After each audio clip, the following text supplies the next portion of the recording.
What do Mary May? Wow. See, this is why it takes me 4 hours to film these things.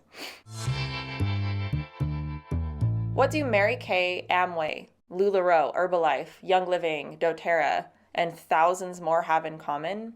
They're all billion-dollar companies, and yes, that's billion with a B, that are considered MLMs or multi-level marketing companies. There are thousands of MLMs all over the world. Maybe you've been doom scrolling through social media and suddenly you see somebody post something about an amazing business opportunity or a product that has changed their life. They talk about being their own boss, working from home, making tons of money, and living the dream. Chances are they're talking about an MLM. Now, I've done my best to do my due diligence on this topic. This probably will not be a short video. The thing is that the more I researched, the more I found that there were important topics to cover. I watched hours of videos and documentaries, talked to numerous people who were actively in MLMs, some who've had positive experiences in them and others who didn't. I asked for information on my socials and asked you all to email me if you had something to share as well. I just really wanted a well-rounded, boots on the ground look at how multi-level marketing looks. Also, I want to share that I read every single email that you all sent to me on this topic. I just want to thank each and every one of you who emailed me your story, whether it was positive or negative. Some of you shared very personal things with me, and I just want to thank you so much for trusting me with your stories. Stories can be sacred. Now, instead of going through every single MLM, which is impossible to do, I'm going to do more of a bird's eye view of MLMs and how they function. There's also another reason for this. I've learned that there's quite a few MLMs that'll either try to take this video down or even take legal action. And they do this so people don't speak out against them. But with the exception of my thumbnail and the first sentence of my video, joke's on them because I'm talking about all of them. But just as a precaution, if I am speaking about a very specific MLM, I'll be using some very average aliases for some of them if I choose to use their name. Now, I find that there are three types of people when it comes to MLMs. The first type of people are the people who are in an MLM and they love it. They don't see the big deal with why people hate on them so much and really just believe in what they're doing and swear by the product. Then you have the second type who are most people, in my opinion. These are the neutrals, the people who are just really passive about this topic. They don't know much about MLMs or that there's even a controversy about them. They might have purchased many items from MLMs from their friends who sell the products, like maybe some oils or makeup or jewelry or cookware or whatever, and they like the product and they want to support their friend. So for them, it's not much deeper than going to a social event where there's free food. And you know what? I can't fault them for that because food. Then there is the third type, which are what I'd call the anti-MLM crowd. They call themselves this too. These are the people that have either been in an MLM and have had devastating results and they have become very outspoken about the dangers of MLMs, or it's just other people that might have researched the topic and found it to be worth warning others about. By far, this is the most common group on the internet that I have found. And I have to admit, there are some pretty horrendous horror stories about MLMs. But my hope is that I deliver a balanced, honest, and informative video for you. My goal is to be firm but fair. I do want to err on the side of grace and I do want to be compassionate. I am not, however, going to spare the truth to spare feelings. My goal isn't to embarrass or shame anyone, but to raise awareness so that you can make an informed decision. Now, when it comes to those three types of people in MLMs, just know that my research consists of all three types. And no matter where you fit in this, I really, really hope that you will watch this entire video.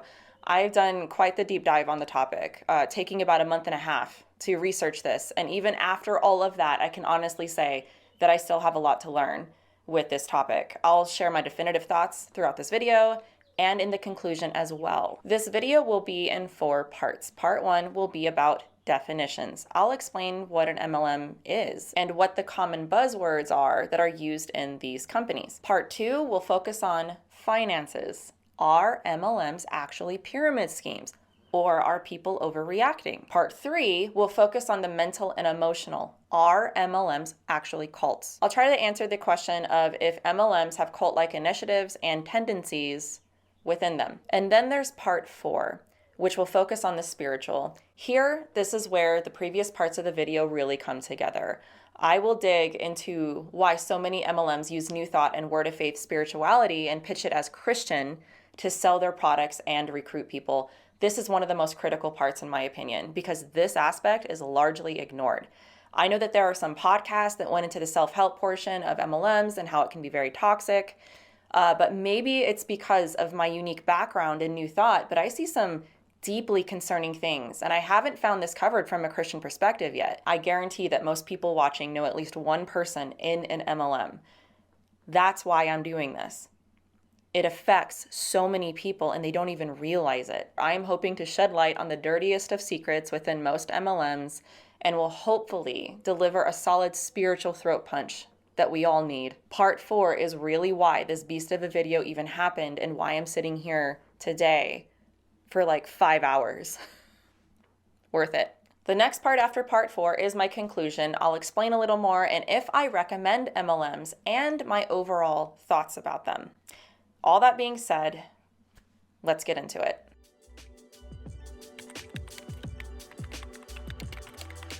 What exactly is an MLM? An MLM is a business model where companies sell products or services through a network of distributors who earn money not only from their own sales, but also from recruiting others into the business. It's like building a team of salespeople underneath you, and you get a cut of their sales too. As far as how people join one, well, it looks sort of like this. You're going about your day, you're doom scrolling maybe, catching up on some emails or enjoying a cup of coffee, when suddenly your phone buzzes with a message from an old friend, maybe one that you haven't heard from in like 20 years. You're curious and you open it to find a cheery greeting and an invitation to catch up, and you're excited to reconnect. You reply, and before long, the conversation takes an unexpected turn. Your friend begins to share details about this amazing business opportunity that they have stumbled upon. They have signed up to be an independent business owner with this amazing company, and they talk about how it's changed their life, offering financial freedom and the chance to be your own boss.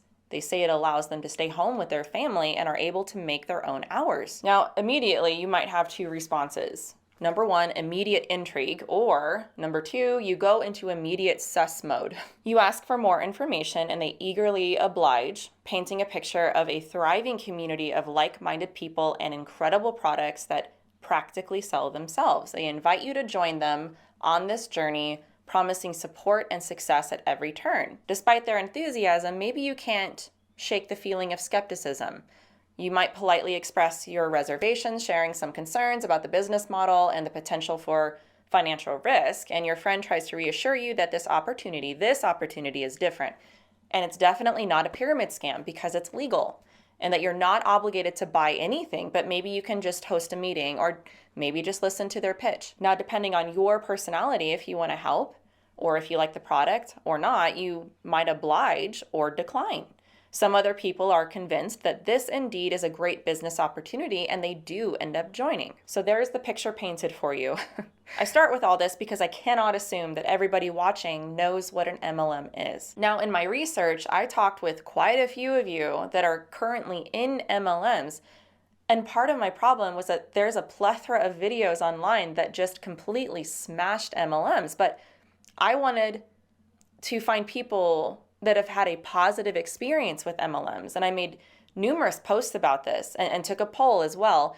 Many of you gave your input, and I also spoke with many of you over the phone. I got your direct experience, some positive, some negative, and I learned a few things. So I'm going to share some strong selling points for why people join MLMs, because I think it's important to understand why people, mostly women, are drawn to them.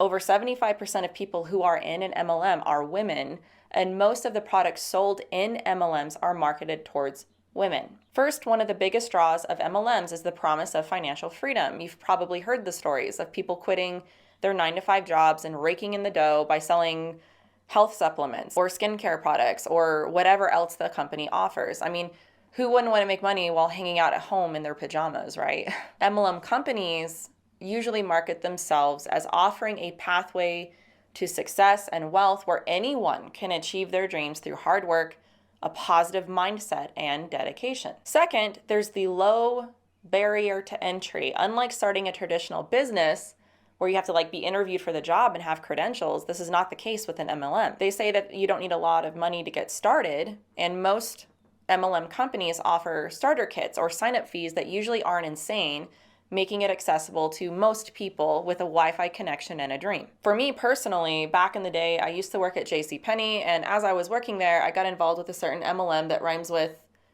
Harry Faye. And I actually liked the products, you guys. I thought it was a lot of good stuff. But I did have to purchase my own kit to get started, and I remember thinking that it wasn't that much for a supposedly pop-up ready-made business. I remember thinking at the time how strange it was, though, that number one, I didn't need any experience. I mean, I was a snot-nosed 16-year-old, and number two, I had to pay to be a part of it, but more on that in part two. Third, they advertise flexibility. With MLMs, it's heavily advertised that you're the boss. You set your own hours, work from wherever you want, and there's no one breathing down your neck telling you what to do. They say it's perfect for people who want to work around their kids' schedules, travel the world, or just avoid rush hour traffic. Fourth, MLMs offer what they say is passive income. They say that once you've built a solid team under you, you can sit back and watch the money roll in, and that's true. Your team members make sales. You get a piece of the pie, and you didn't even have to lift a finger. It's like having your own money-making army that happens to be shaped like a pyramid. But again, more on that in part two. But I actually agree with this point. Many people do make a passive income in MLMs. But the big caveat is that the massive majority of the people in the MLM don't make a passive income making tens of thousands of dollars.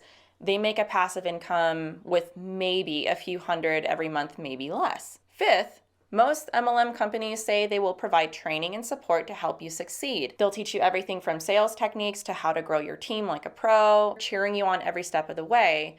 Now, whether they deliver on that or not is a different story. However, I did talk to quite a few of you who are out of MLMs, but you shared that there are a lot of skills, like life skills, business skills that you did actually learn in your MLM.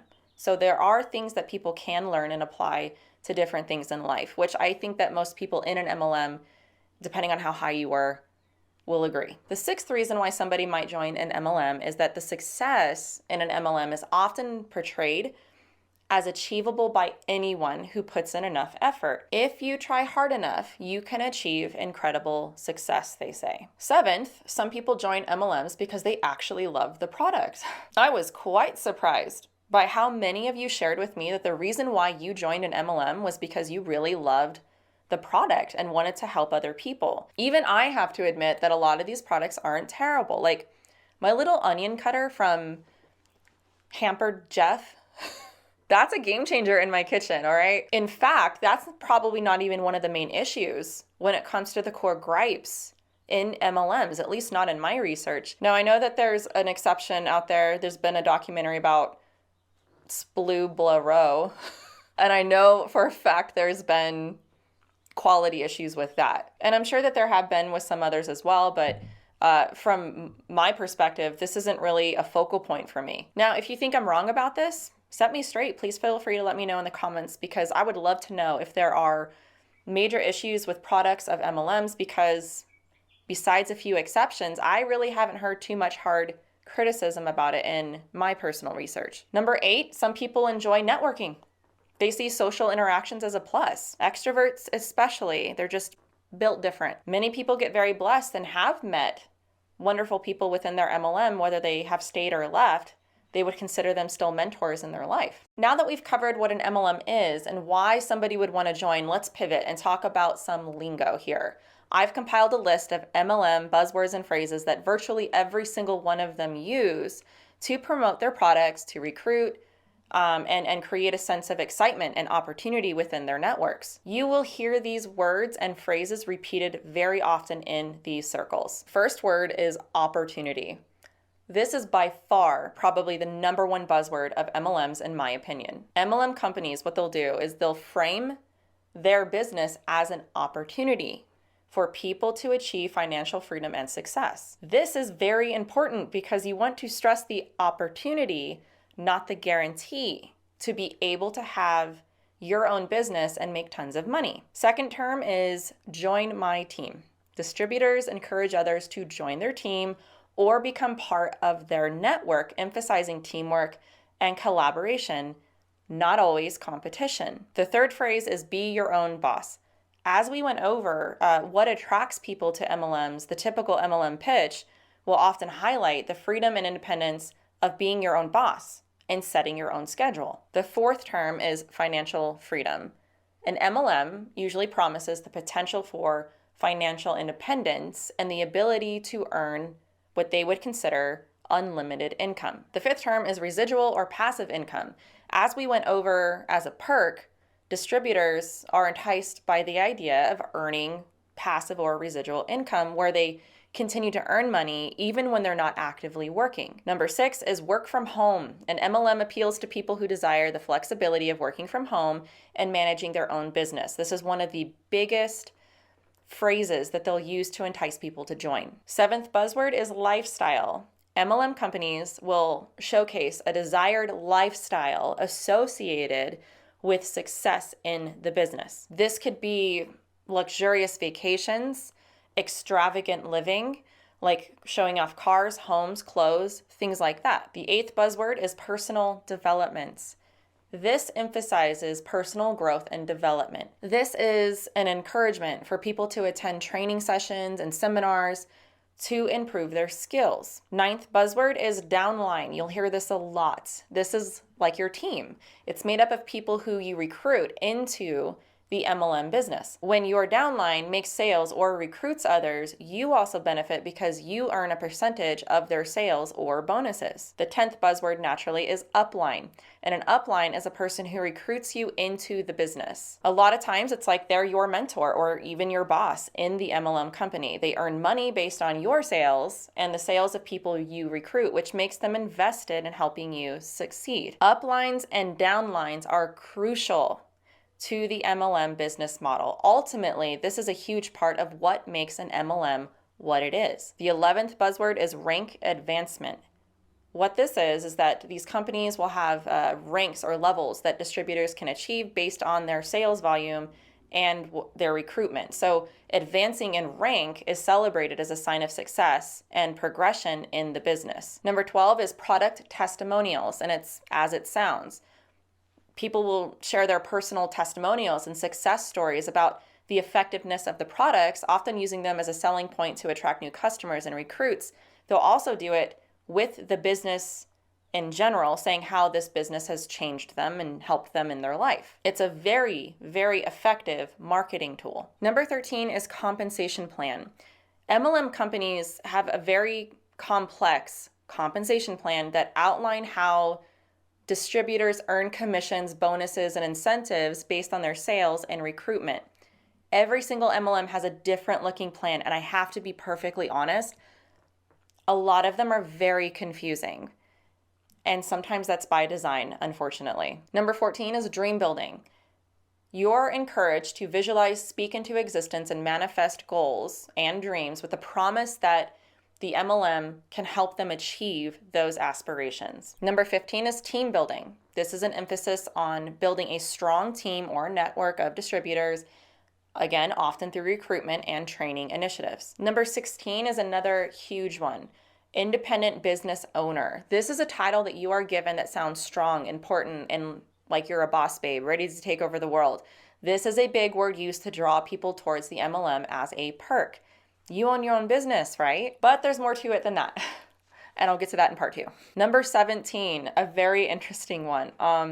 Direct sales company.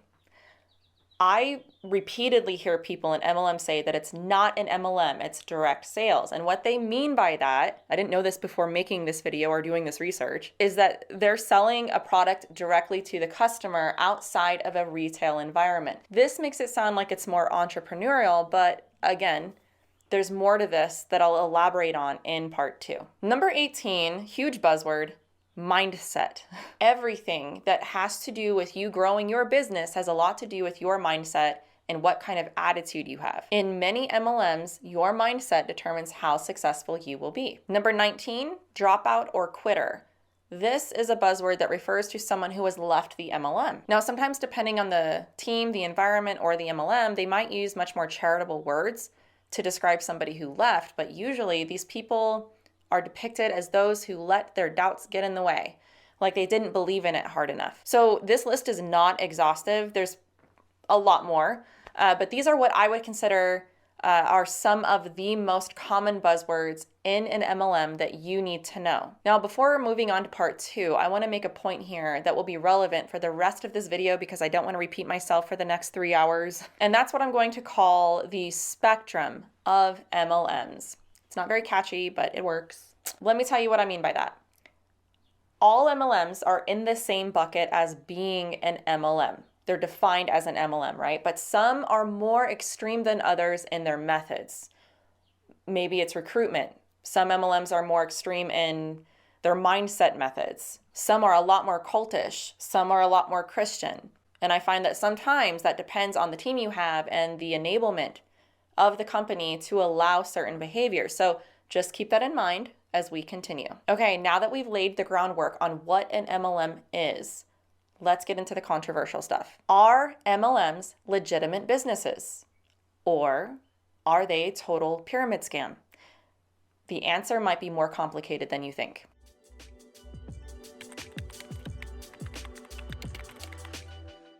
One thing that we can't ignore when talking about MLMs is the big pink elephant in the room.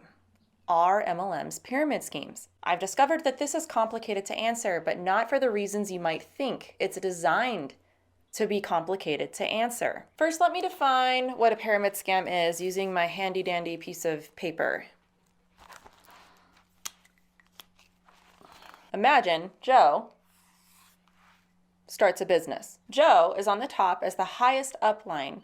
Joe then approaches Sam and Mike with a great investment opportunity. Joe promises Sam and Mike that they'll make loads of money as Joe's downline. How? Well, Sam and Mike need to pay Joe a certain amount of money. But then Sam and Mike also need to get a certain amount of people underneath them as new recruits. So Sam and Mike each recruit 3 or more people, and the people they recruit even more. Every new recruit would then give every upline above them, forever and ever, amen, money, because it's a investment opportunity. Every new recruit would then give every upline above them a commission, and the bigger the pyramid gets, the people at the top get richer and richer, and the people at the bottom, they pay the price. But in a pyramid scheme, this is key, there is no product. The main focus is only on recruiting others and getting them to recruit even more people. The catch is, the only way to make money is by getting more people to join under you, and those people have to recruit even more people. Depending on where you are in the pyramid determines what kind of money you're going to make. And guess what? These people make the most. The reason why pyramid schemes are illegal is because the main way of making money is not on selling a product or a service, but on recruiting. That's what makes it illegal. So basically an MLM, right? This is where it gets really sketchy. If MLMs actually are pyramid schemes, then why aren't they illegal? This is a big question many people ask themselves about MLMs, and one I asked myself throughout this research. I asked people in MLMs why they're not pyramid schemes, and also researched how MLMs train their people how to respond to this argument, and I discovered 2 things. Number 1, here's my graceful answer, okay? Legally, MLMs won't be considered a pyramid scheme if they can show that their main focus is not on recruitment, but on selling a product. So yes, they are legal, but sometimes on an ethical level, that doesn't mean much. Abortion is legal, squatting is legal, cheating on your spouse is legal, paparazzi stalking and posting photos of celebrities is legal. Just because something is legal doesn't make it ethical. Convenient, yes, but not ethical. So it's very important to examine each MLM and what they are focusing more on, because it's not just a legal issue, this is an ethical issue. That being said, as I went over before, it's actually possible you can make money off of your product or service as a distributor, whether it's a small paycheck or if you actually make it up to be part of that 1% at the top. Many of you shared with me that sometimes you would indeed make thousands of dollars, but it's the spectrum. It depends on the MLM and the team you have. But many of you also shared that the grind never goes away. You want to make money off that product?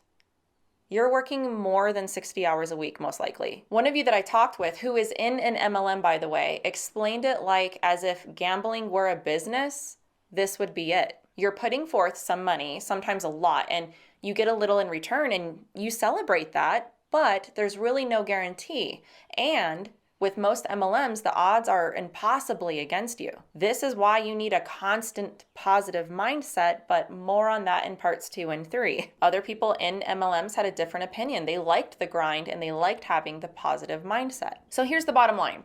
What really makes an MLM legal is because there's a product, and this is the key point. People will say MLMs are not a pyramid scheme because they sell a product and in exchange will get money. It's simple. And this is true. If you're at the top of the MLM, in order to make money legally, you need to push a lot of product, which many do, and sometimes it's a satisfactory product.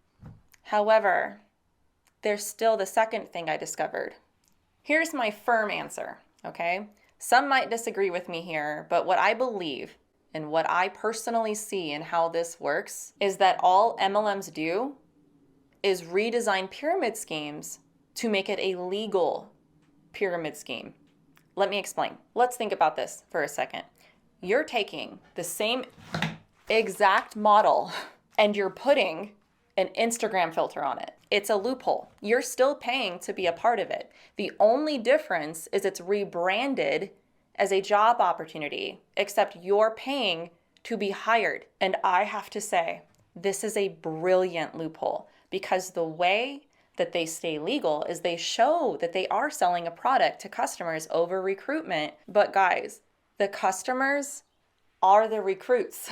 It's not true for every single person that buys the product, but if you are a part of an MLM, you are not just a business owner, you're a customer. In a sense, you're not just an employee or your own boss, you're a customer who can make money off of the company that you happen to sell a product for.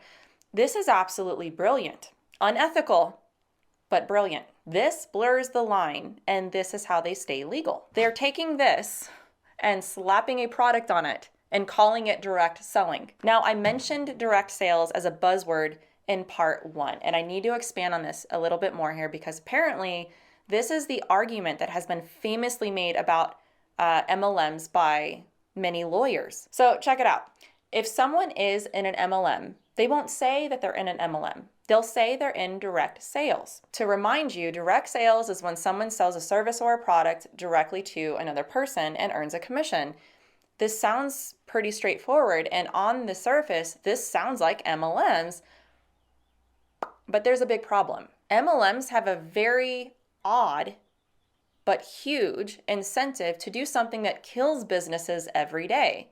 They create their own competition. Think of direct sales as single level marketing, which is the opposite of multi-level marketing. An example of direct sales, which used to be very common, would be where people would go door to door and sell like encyclopedias or insurance or something, but that's really obsolete now. People don't do that a lot now. Maybe a more current example is a car salesman. The company owns the cars on the lot, and the car salesperson, they're the contractors for the company. They get a commission and bonuses, but you have no incentive to bring in other car salespeople to take your market space. That's bad. You don't want that. In real estate, you're an independent contractor and you make money wherever you sell a house. And you're in competition, so to speak, with other realtors. You're not recruiting other realtors to make money and take your sales. It's simple. Another example that someone used in my research, and I thought it was spot on, it's probably really on the nose, where you're contacting an individual person to buy their product, are drug dealers. They're probably, ironically, the most legit direct salesmen out there. But here's the thing, okay? The other car salespeople don't look at other car salespeople as fellow boss babes and get commission off of their sales. Drug dealers and realtors don't recruit other dealers and realtors on their block and earn more money the more people they get under them. That's the competition. You don't recruit competition to sell the same product and take away your market share. So this is a huge contradiction here. It's multi-level, not single-level marketing. It's not true direct marketing, which is rather obsolete now. The financial incentive for multi-level marketing is to recruit more people under you. And the incentive for direct sales or single-level marketing is the exact opposite. Look, here's the thing. If retail sales were the goal, then recruitment would be discouraged. So what really grinds it home, whether it's single, direct sales, or multi-level sales, is the recruitment process. One has no recruitment while the other does. And this is the best way to make money, and everyone knows it. So in my opinion, if you're in an MLM, you're not a business owner. If anything, you're closer to an independent contractor. So with these two perspectives in mind, I believe that these legalities are a loophole. You just change a few things to make it a bit more legal, and then you rebrand. The product is a red herring. It's a prop. It's just putting lipstick on a pig at this point. So I guess right off the top of my head, the argument that MLMs are legal and not a pyramid scheme actually reminds me of Scientology. So the question of if Scientology is a religion, therefore should be tax exempt, is highly controversial and not for good reasons. By all intents and purposes, Scientology is a textbook cult and has broken numerous laws, but nobody shuts them down. Why? Because they are a religion, right? But barely. What they do is they function in essence as an illegal operation, but because they just slap religion on it, their prop, they can get away with it. See, they know how to play the political and religious game when it comes to this question. So they do certain things to barely stay in the correct category, but they're actually functioning as something entirely different. Another example of this that actually came to my mind as I was making this video was a friend who was telling me about their prom experience. I know it sounds weird, but just go with me here. So at her prom, yeah, you could wear a dress, but you had to have straps. And so she goes out and she gets a dress that she absolutely loves, but guess what? It doesn't have straps. So she shows up to prom thinking, you know what? They're not going to make a big deal about it. It's all right. It's legal. This dress is legal. I can wear it to prom. But sure enough, no. She walks in, and the prom police, they stop her and they're like, you can't get in. You gotta have the proper attire. You gotta have straps on your dress. So you know what she does? She goes beast mode. She goes into an office in the hotel. She gets a Sharpie and she drew straps over her shoulders so they would let her into prom. And you know what? They did. The question remains, were those technically straps though, or were they a prop to get her into prom? It was barely legal, but they weren't technically straps. This was just a brilliant loophole to get her legally into prom. All right, now let me tell you of a common objection at this point that a lot of people might bring up, and it's one that might sound really thoughtful at first. The argument is that, well, then every business is like this then. Every business acts like a pyramid. Trader Joe's, Walmart, Target, or whatever are all pyramids. There is someone at the top while all the little ones on the bottom suffer. But no, I disagree with this, and let me tell you why. With very simple logic, this argument breaks down completely. Yes, it is true. There is a business owner who makes money, but the biggest thing that sets them apart from an MLM is that everybody on the bottom is getting paid. They have benefits, they have insurance, they get raises, they get promotions. They have a promised paycheck. For their labor, they are given money. That is not the case with an MLM. I'll elaborate a little bit more on this in just a minute, but with an MLM, the further down you are on the bottom, the more money you lose. And this is why the massive majority of people don't make a lot of money in MLMs, except the people at the top. Now, I can't remember if it was in an email that I read or somebody I talked to or somewhere in my research, somebody explained it that MLMs are based on a fundamentally flawed business model that only rewards the early entrants and the very lucky later entrants. And it's not just one pyramid, but many pyramids within one big large one. A normal business doesn't work that way at all. In the business world, it's all about the retail product, okay? So yes, MLMs have a product, But yes, MLMs also focus on recruitment too. So this brings us to a core question. Do MLMs focus more on sales or recruitment? This is where the pyramid gets a little fuzzy because you can still make sales off the product alone. It's just not a lot at all, and it can be barely counted as a business without recruitment and having a massive downline. I've concluded that it's not possible to make a ton of money in an MLM without recruiting.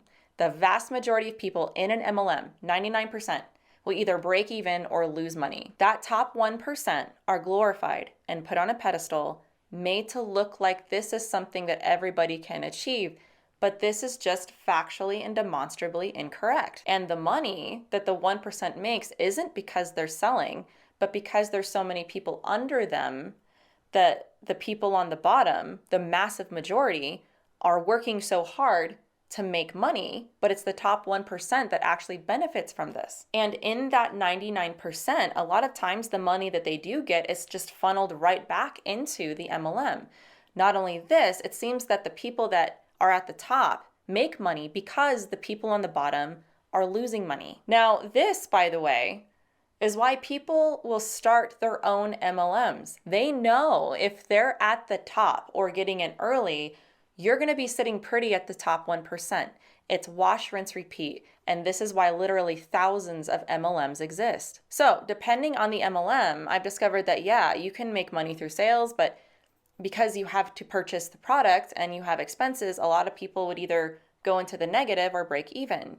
So this is why recruitment is always something that's part of MLMs, because that's really where the real money is to be made. There's always the caveat that they give that you don't need to recruit to make money, and that's sort of true, but it's very obvious why recruitment seems to be where the real money is. MLM leaders will insist that if you want to make real money, then it's in sharing the opportunity. And what I have found really interesting is that no matter what the MLM is or where they fall on the spectrum, most of the time, unless you've gotten in early or are a rare super recruiter without a big downline, you can't really make a hardcore living every single month, year after year. Also, this is a really interesting side note on this issue, but I discovered that a lot of MLMs don't like a lot of their promo material to be public.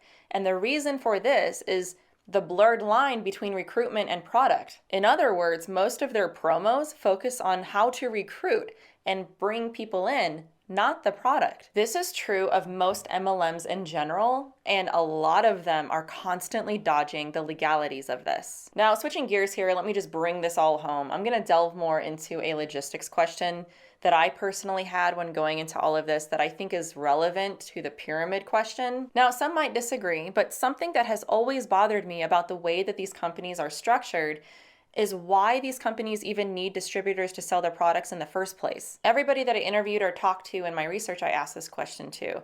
Like, why are you necessary? Why do they even need you to make money? Why can't they just take their awesome product and sell it in stores like everyone else? And it is in this question that I believe gets to the core of the issue. It's because people in MLMs are not employees of a large company who they have hired and have to pay and give benefits to.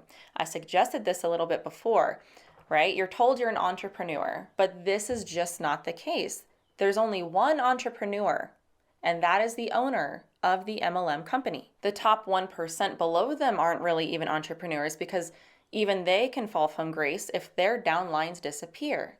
So, MLMs, in essence, have sold the idea to people to work for the MLM without promising a job, health insurance, a paycheck, because that's on you. This is radically different than legit companies. Like, think about this for a second. Let me put it another way, all right? Imagine the owners of like Costco or Trader Joe's, because food, coming up to you and saying, hey, I have this great business opportunity for you. You can work from home, be a self-made entrepreneur, inspire others, and potentially make thousands of dollars or more. All you have to do is buy some of our products, price gouge it, disperse the profits between yourself, your upline, and us, of course. And the best part, the more people you tell this to and recruit to sell for us, the more you make and the more lives change. See, people love supporting a small business like yourself, but no, we won't pay you directly because you're a boss babe. you can actually make way more money than what any company can pay you because you're worth it. You are the most awesome person in the universe. And if you can believe it, you can achieve anything. You just need the right mindset. And this is how MLMs have successfully created thousands of customers doing the work for them without actually having to promise them anything at all. Now, beyond this, what's further odd and suspicious is how MLMs try to recruit anyone and everyone. This is so strange to me because if you own a business and you go to hire people, the first thing you do is interview them. You want to see if they're qualified, if they can actually do the job. There are logistical reasons for this. They don't benefit from just bringing as many people on board as they can. This hurts them. That's not so with MLMs, and it's because there's a financial incentive for you if someone joins under you. This is why they do not just sell the product, but the opportunity. This point is the red highlighter on the page because if it's a legit business, you need to know about business. If it's about the product, then you need to have some product knowledge. But if you need none of these to join or even start an MLM, which sounds like a good sales pitch, but the truth is that it's all about the numbers. Guys, these mega rich corporations have successfully convinced people to become their employees and marketing this by the thousands to others for free. This is absolutely insane to me. Like, no wonder there are so many MLMs. They make billions. They have no obligation or responsibility to pay anyone except themselves. And they have convinced their employees that they are actually entrepreneurs by making them pay for their job that may or may not pay them and might actually put them in debt, and that they need the company and the product. This is why you have to be sold, not just on the product and that it really works for you, but you have to believe in the product, almost like it's your evangelistic duty to tell the world about how this product will change your life because it changed yours. But more on that in part 3 and 4. I'm getting ahead of myself. Imagine how much harder it would be to get rich off of putting a product on the shelves at a store. This is not only much easier for the MLM business to just use people, but it cuts some serious corners and allows them to get rich while 99% of the people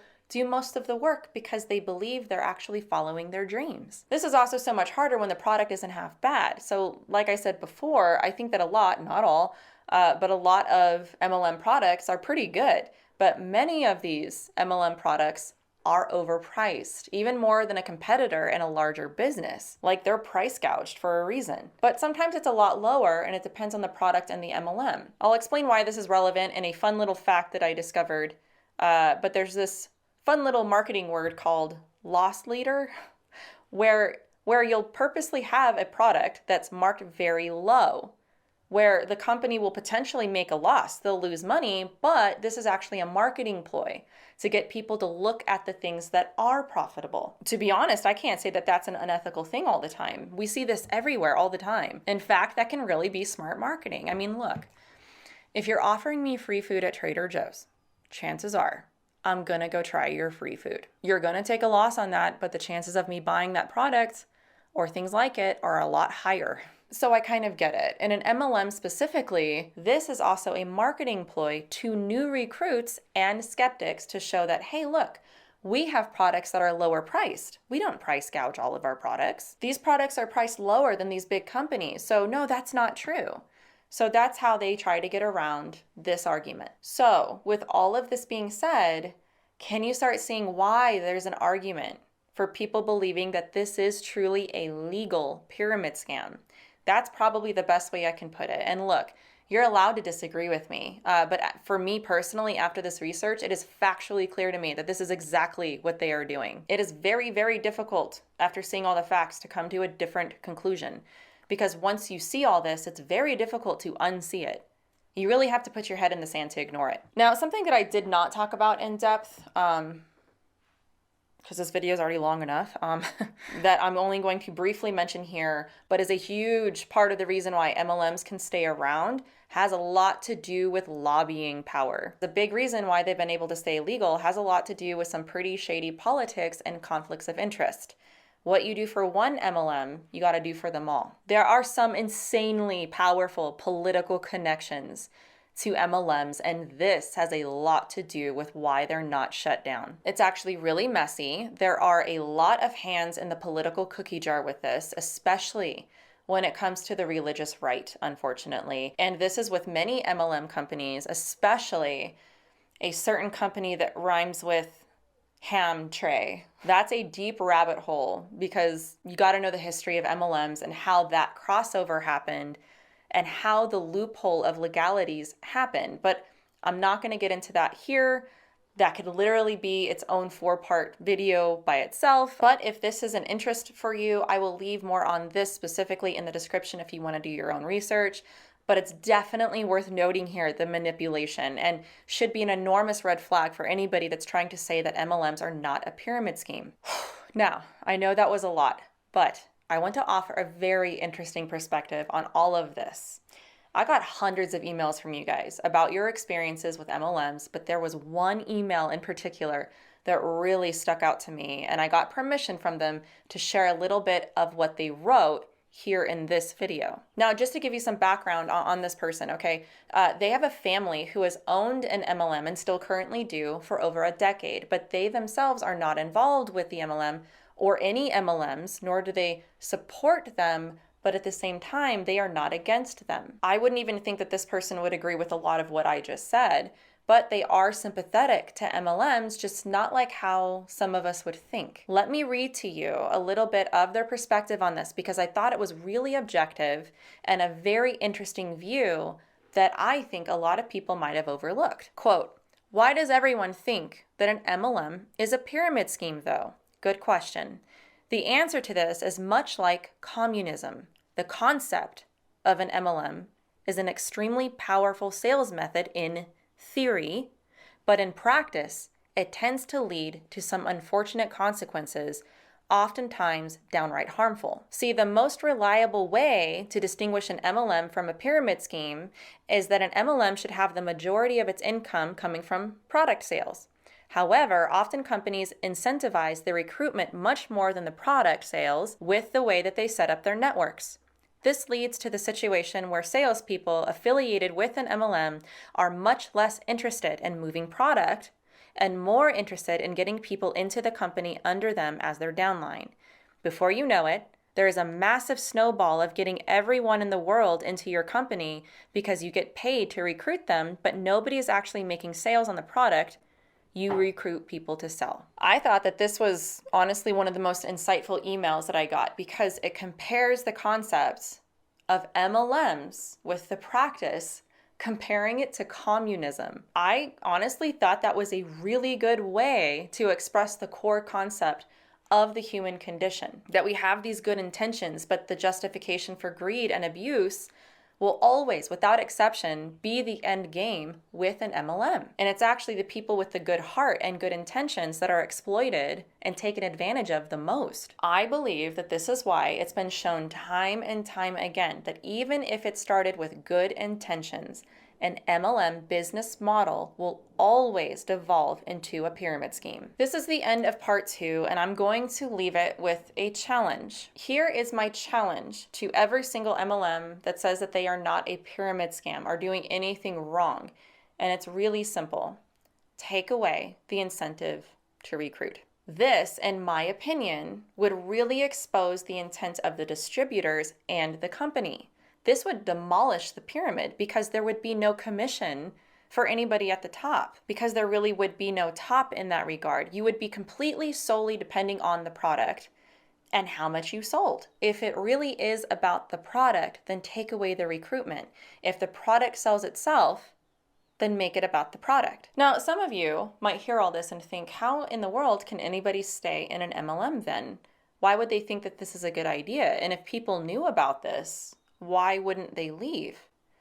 This brings us to another very controversial part of MLMs.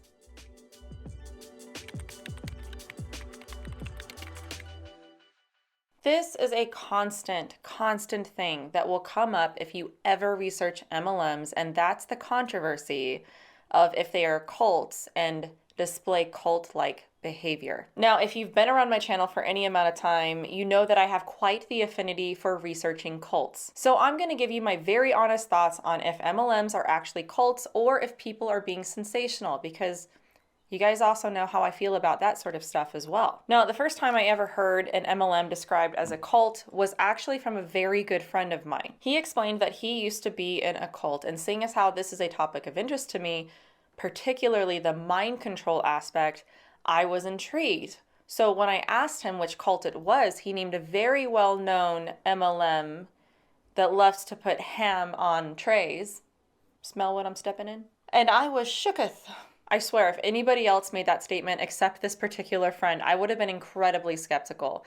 Because at that point, my opinion about MLMs was incredibly neutral. I mean, I didn't have any bone to pick. I didn't see any problem if that's how people wanted to live their life and make money.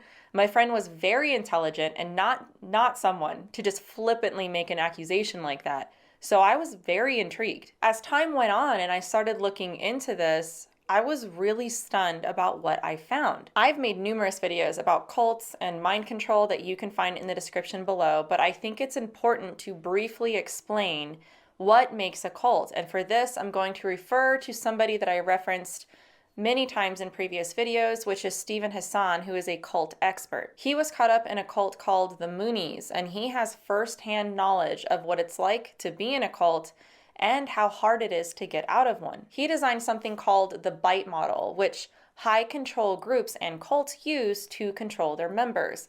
The BITE model is an acronym which stands for control over behavior, information, thoughts, and emotions. Now, without reiterating all the information that I made in previous videos, let me briefly explain what each letter of the acronym means. Behavior control has rules about members' personal choices, like what they wear, what they eat, where they sleep, their daily activities, what they're allowed to do. And what cults will often do is they'll dictate where members can live, who they can be friends with, how they should spend their time. They also set very high demands on what members must do, controlling almost every aspect of their personal lives. Whatever the group wants them to do to succeed and be accepted, they do. Then there's information control, which I personally find to be a very interesting part of the BITE model. Cults will often keep a tight control over their information. They can hide or control information or change the truth and discourage members from looking at different sources of information that might contradict what the group says. And this is particularly true of information that's critical of the group. Sometimes they'll even spy on members to keep them from finding or believing anything outside the group's teachings. A key understanding here is that a high control group does not want you looking at information that's critical of the group. They will shame you and manipulate you into conforming to this. Then there's thought control, which is teaching members to think in a way that the group approves of, which usually means they shouldn't question or criticize anything, especially leadership. Cults will use specific phrases that carry special meanings, like their own language, to influence how members think, and they encourage seeing the world in a very strict good or bad, black and white, us versus them type of thinking. Testing their ideas with reality or truth itself is highly discouraged, along with critical thinking. Everyone else that doesn't conform to what the group thinks or teaches is the enemy. There is no loving your enemy here. It's basically if anybody disagrees with you, they're your enemy. Members in a cult are pressured to fully adopt these ideas and ignore any doubts that they might feel. Truth is not the goal in these groups, okay? Conforming your mindset in conformity with the group is the goal. Then there's emotional control, and what this is cults will play with members' emotions to keep them loyal and obedient. They might use guilt or shame tactics to keep you in check. They might use fear or scare tactics or make them idolize the leader. By creating these emotional ups and downs, cults make members feel dependent on the group and more likely to do what the cult wants without question. You are constantly looking to the group to feel validation, emotional validation. And the more emotionally vulnerable you are, and the more of a people pleaser you are, the more likely you are to be taken advantage of by a high control group and their leaders. Honestly, guys, every time I think of emotional control, and a cult leader, I think of Regina George. Gina George is flawless. Okay, so that's the bite model, but I also want to make a distinction here between mind control and brainwashing. Brainwashing and mind control are related, but they are different. Brainwashing is way more of a frontal attack where you are basically being forced to conform to an ideology or belief system. Like one of the best examples I could probably think of for brainwashing is the movie The Manchurian Candidate. So when everybody says that MLMs brainwash their members, I just don't think that's true. I don't think it's accurate at all. Mind control, on the other hand, is a lot more subtle and a lot more tricky. And this, in my opinion, is what cults will use way more than they'll use brainwashing. One is obvious and the other not so much. So now that we know all this, let's get to the big question. Where do MLMs fit in all of this? So using the bite model that we just went over, I'm going to categorize what I would consider to be problematic aspects of MLMs. What I want everybody to keep in mind as I go over each one of these is that isolated, they may not mean much. But if you're looking at each part of the bite model and you're seeing them as a whole, there's some concerns here. Keeping in mind the spectrum here, okay? Let's start with behavior control. Most MLMs require members to participate in numerous activities, from weekly meetings, training sessions, sales events. This can take up an insane amount of time, significant amount of time, all right?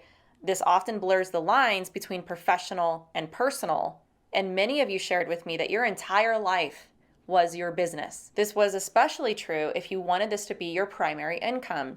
Your schedule was so dominated by MLM activities that you didn't have time for much anything else, including friends and family. Many people have shared, including many of you who emailed me, that your families actually suffered the worst. Some of you had some pretty devastating stories about how you ultimately missed out on your children growing up and how your marriages suffered. I mean, nobody complains about this when they work for Chick-fil-A.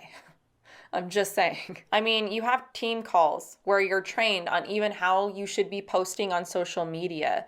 Many people in MLMs don't have a lot of other interests because anything that matters in their life gets taken over by the MLM and the people within it. There's also the angle of the financial demands, okay? So when you join an MLM, as we gone over, this involves an initial investment. Maybe you got to purchase the starter kit or products in general, and then the constant funneling going back into the company that we went over in part 2 is an issue. Members are encouraged to continually invest in new products to stay active in the company or to meet quotas. This financial commitment ties you to the company. It could be substantial, right? With the promise of potential rewards eventually coming back to you. This is used to justify an ongoing spending like a golden carrot on the end of a stick. There's also the rewards and punishment system in many MLMs. There's public recognition for high sales and recruitment, and shaming or ostracizing for those who fail to meet their quotas or question the business system. One thing that I was really surprised to discover in my research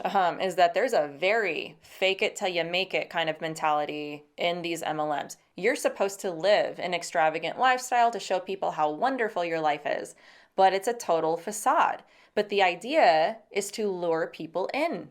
This is very deceptive. But the way that they justify it is that, hey, you know what? It's eventually going to happen anyway, so why not live it up now and show people how good it is living this life? Being in this company is everything they've ever wanted and needed. You're supposed to have that manifesting mindset, which I'll elaborate on in part 4. Then you're also expected to be constantly recruiting. You know what? This is just my opinion, all right? But a lot of people aren't just recruited into an MLM. They are catfished into one. It's because of the recruitment process, all right? For a lot of MLMs, recruitment is an aggressive thing where you need to be contacting so many people every day, and this becomes its own religion in a way. This is like an extremist evangelistic type of recruitment. It becomes obsessive, and you're never really clocked out. Literally, what it reminds me of is like a works-based religion where everything you do and everything you say is contingent upon your acceptance in the group. And the worst part is that it's never enough. It reminds me of like a Jehovah's Witness, right? Who's taught that they're never really off the clock. They need to be constantly telling others about Jehovah. And many people in MLMs have this attitude. This becomes their gospel. You live, breathe, and sleep the business, and you are shamed and guilted if you do otherwise. You can never actually take the hat off, or you're reprimanded for it, and it's done in a rather manipulative way. You need to constantly be thinking about your business, how you can make it better, what you can do more, but more on that in thought control.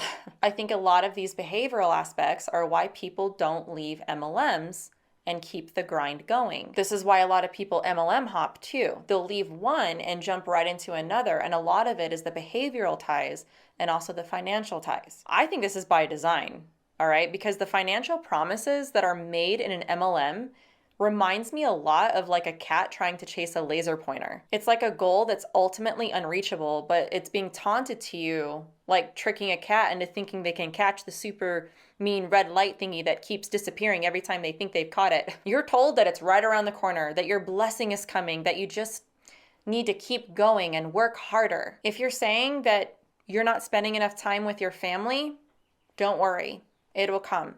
Work hard now, and it'll come. You'll be able to spend all the time with your family that you've ever wanted. Just work harder, do more. And it's just a mean, elusive red light. For the vast majority of people in MLMs, this is the reality, because you're always in the mindset that what you're doing will ultimately pay off. And what ends up happening is they fall for the sunk cost fallacy. If you don't know what that is, it's when a person continues a project or commitment because they have already invested so much time, money, or effort into it, even if the current costs outweigh the benefits. So people stay because they're reluctant to leave whatever they have invested in. It's like gambling. When you've been sitting there for an hour and won nothing, but you've already put in $1,000, so it's got to pay off eventually. Or like being halfway through a movie that you don't even really like, but because you've already paid for it, you got to stay and watch the whole thing. It's like the money or time is already spent and it can't be recovered, yet it irrationally influences your decision to continue with whatever you're involved in. It's like, I've already put so much into this, I can't stop now, even if continuing doesn't make any sense. That's just my personal opinion, but from what I've seen, that's really a big part of the reason why I see a lot of people stay in groups like this. Now, moving on to information control, all right? Many MLMs will claim that outside critiques are inaccurate, right? Or that negative press is a conspiracy against the business. This is poisoning the well, right? Like this discourages people from accessing external sources of information that might give a critical view of MLMs, even if it's all true. There's a reason for this, which has a lot to do with when we get to emotional control. Now, I was really surprised because a lot of MLMs can also give a lot of misleading information, all right? And it gives the impression of success within the MLM that does not correspond to reality. They have promotional materials and presentations that highlight the success stories of a top few earners who have made significant money, right? And these examples are used to imply that anyone can achieve similar success if they work hard enough, which, as we've gone over, is incredibly impossible for the majority of people in an MLM. Like, you're more likely to write a New York Times bestseller or win an Olympic medal than you are to become rich in an MLM. Like, this is more statistically feasible than becoming rich through an MLM. Another huge red flag is that a lot of MLMs will discourage their recruits not to look at information that's critical of them. Yeah, that's a big red flag. Anyone that has anything negative to say is looked at as either someone who's jealous or they don't know what they're talking about, but they're also being negative, right? You don't want to talk to somebody that's in a negative mindset that's going to bring you down. Like this group of negative people over here, they have the wrong frequency. They have the wrong vibe. You don't want to mess with them. They don't know what they're talking about. Like, they're kind of made out to be the scum of the earth sometimes. Like, you should have nothing to do with them or what they have to say. Another really interesting thing that I found on my research is what I'm going to refer to as the compartmentalization of information.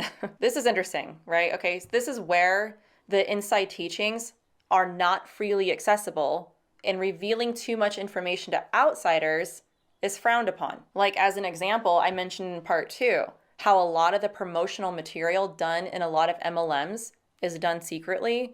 This has a lot to do, again, with the focus on recruitment versus sales. But you don't tell people that.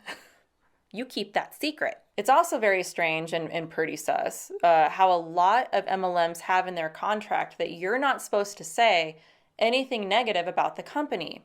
What I will say, though, is that this is kind of understandable to a degree, as a lot of, regular companies don't want you bashing them online or something, On a public level, yes, I understand that, but this goes a little deeper than that. Like, even within the group, within MLMs, You're not supposed to say anything negative. This explains why so many of you had to email me like a back alley secret ninja to explain your experience from an objective view. And a lot of this has to do with the religion of positive thinking throughout MLMs, but that's part 4. Now, another thing that I found really interesting is that in many MLMs, they have like a training that will give you an answer for every objection somebody will have about you joining an MLM. Like, is it a pyramid scheme? Aren't you going to lose money? What about the scandals or whatever it is? If you have a question about that, then here's the approved information on this that you can read. They also have an objection of if they are a cult or not. Like, guys,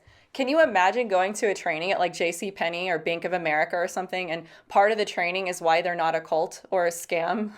Just putting this in perspective. All right. But like that in and of itself should be kind of strange and weird and odd to anyone who's supposedly starting a business. And for the record, by the way, I think it's really bad logic when people argue that if someone says they're not in a cult, that means that they're in a cult. Because then all you have to do is call something a cult and then have them deny it, and then bam, there's your proof. It doesn't work like that, all right? I think that institutions, religions, and social movements, whatever, need to be individually looked at and thoughtfully assessed, which is what we're doing now. All right, moving on to thought control, which this, in my opinion, is probably one of the most concerning aspects of an MLM. MLMs are known to instill an overly optimistic view of their business model, and they hyper-focus on freedom, empowerment, the chance to own a business, and that failure is a choice. It's a lack of effort on your part on some level. It's never the fault of the MLM or their leadership. It's almost like there's a culture within the MLM that functions as its own organism of thought. A huge red flag on this is how so many leaders reject critical analysis, critical thinking, and doubt. Because for them, critical thinking is negative thinking. You're discouraged from questioning the validity of the business model. And there's a hive mind mentality where everyone who disagrees with the business model is attacked. It's like you have the positive police who will come for you, right? It's the strange indoctrination where everything has to be turned back to a positive no matter what.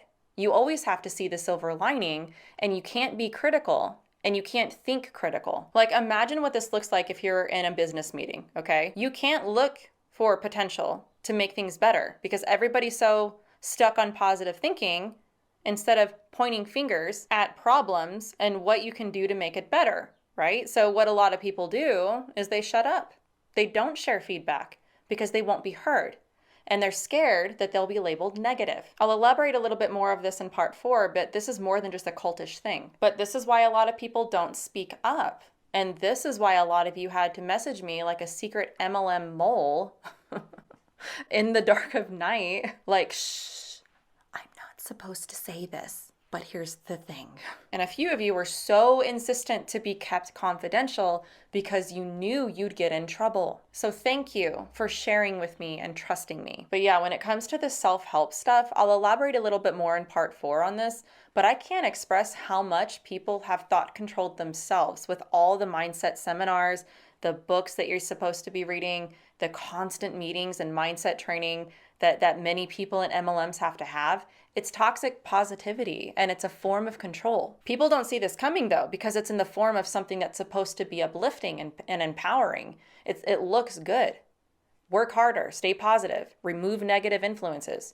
People think, how could this be wrong for me when it sounds so good? I can't emphasize enough how many of you shared with me that you basically lost yourself in your MLM.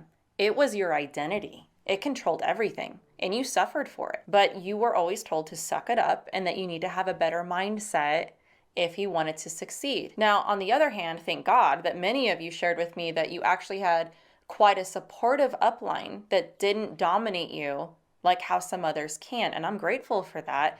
But unfortunately, that seems to be the exception, not the rule. Last is emotional control, all right? I clearly see an exploitation and manipulation of emotions. How they'll do this is MLMs will frequently use motivational speeches, emotional testimonials, especially during meetings to inspire people. I will say there's nothing wrong with this on the surface, of course, but in an MLM, This is like church. These can be really powerful in swaying feelings and doubling down on expectations and dedication. Emotional highs and lows are exploited to keep people committed. You have the 1% who win, right? And those who failed, well, they failed due to a lack of effort or belief. You want to win, right? Not fail. And the thing is that it's not about the facts. It's about pumping you up and motivating you. Like, think about it. If emotional stories are emphasized over logical or statistically based arguments, people will learn to associate success with how to obtain it on this mindset that is drilled into their head. They are taught that whatever goes against this is the enemy and will bring you down. Now, I talked about this a little bit before, but there's the use of fear, shame, and guilt with emotional control.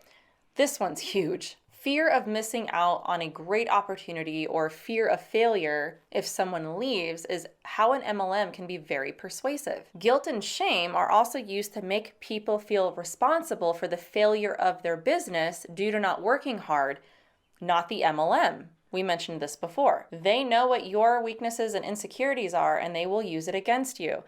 Compare this with a regular company, like a job at the mall or a professional job. The dynamic is completely different. Many make people afraid to leave, and irrational fears are given about leaving the group or failing to meet expectations. People are ostracized, financially ruined, or made to feel like they are unable to succeed outside of the MLM environment. Now, it's hard not to point out a specific here, okay? But the emotional manipulation, it goes deep, especially for the women. Revisiting the example I gave before about the mean girl in high school or middle school who basically shames and degrades you, I can't help but notice that this is a huge issue in MLM leadership. The mean girl bully is the most accurate description I can come up with to describe to you guys the type of people I would come across in my research that would shame, blame, and lecture and call it a mindset, motivation, leadership, and guidance meeting. What I saw was abuse, and this was from the leadership in a lot of these MLM companies. And I understand now why they need to be like that is because if you're an upline and you have a lot of downlines, you need to keep your downlines in check and make sure they keep each other in check because that's your paycheck that's being affected. And this isn't just the women, of course. The men are very guilty of this too, especially in the bigger MLMs. But because most of the recruits and customers in MLMs are women, this is very typical.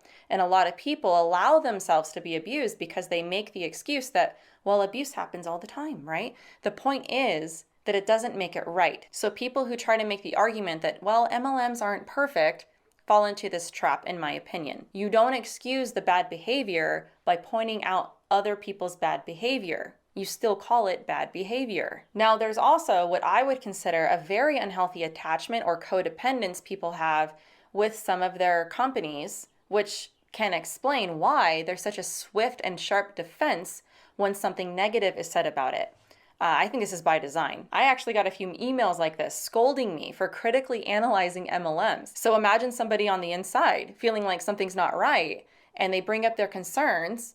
They might be guilted or shamed for it.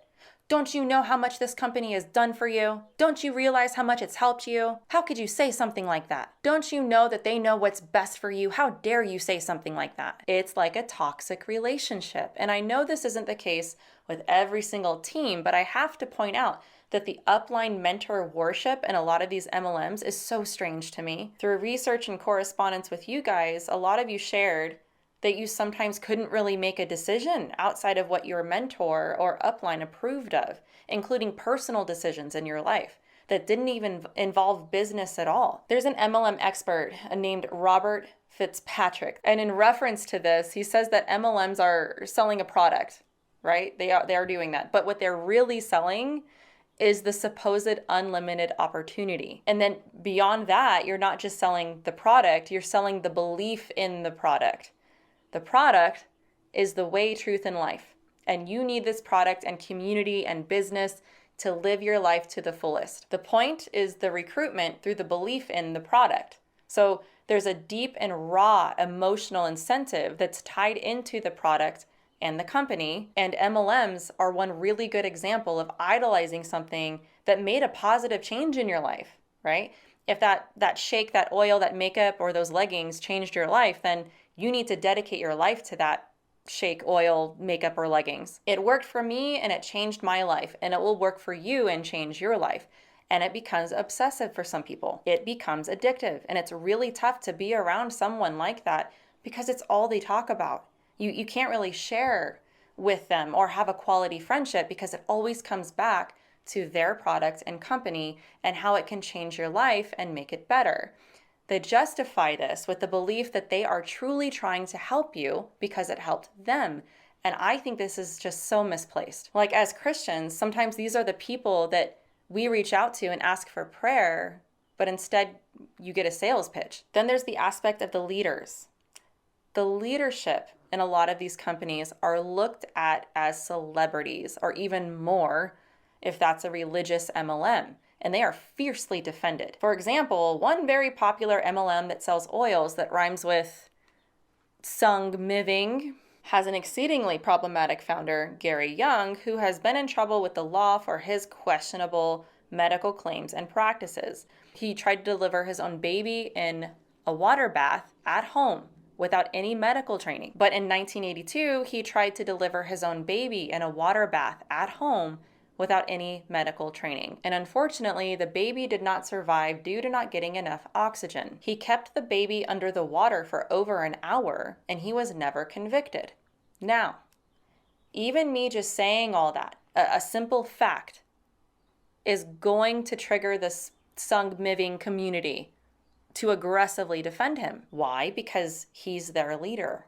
He's their founder. It goes beyond just being a product or company that does what it's supposed to do. There's an emotional connection with it, where with this product and company or leader, you get hope, love, community, acceptance, fulfillment, all these things that go beyond just making money. And I think this is really what draws people in more than making money. There's also something else that really relevant that I want to point out in this section in particular. I can't believe the insane amount of MLMs that are associated with Mormonism. I think there's a few reasons for this.